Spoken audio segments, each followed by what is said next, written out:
Now this is like a video that was supposed to come second. After we spoke about introduction to renal transport mechanism, we're supposed to talk about introduction to diuretic drugs. So, but it's coming because I just opened the files and I was just discussing whichever one comes first. So here we should talk about the introduction to diuretic drugs. Alright. So diuretic drugs, they are commonly called water pills. They are drugs that will increase urine output. It will make it that your kidneys are producing so much urine. Alright. They reduce sodium and water reabsorption. Okay. So major classes of diuretics is this. We have loop diuretics.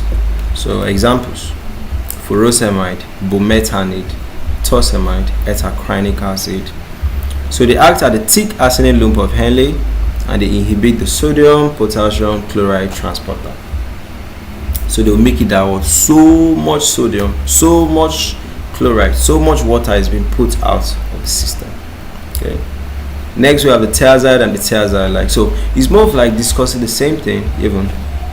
So examples of this, we have the hydrochlorothiazide, we have the chlorthalidone, we have the indapamide, we have the metolazone. They act at the distal convoluted tubule. They block the sodium chloride symporter. Okay, used for hypertension, used in treating mild edema, used to prevent kidney stones. The potassium sparing, that's where you have the spironolactones, eplerinones, amyloride, triamterene. They act at the collecting tubule. They reduce sodium reabsorption and potassium excretion.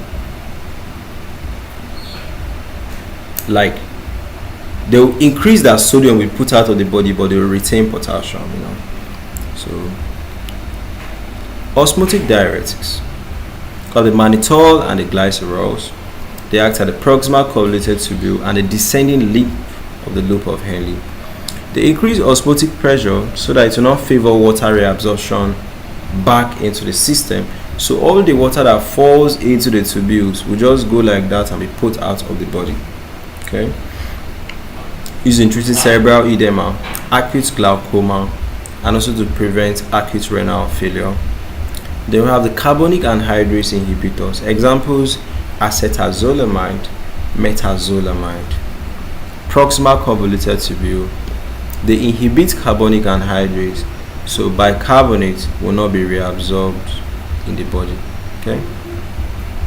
Used in treating glaucoma and also metabolic alkalosis. Okay. So that's what we got. Alright, for introduction to diuretics.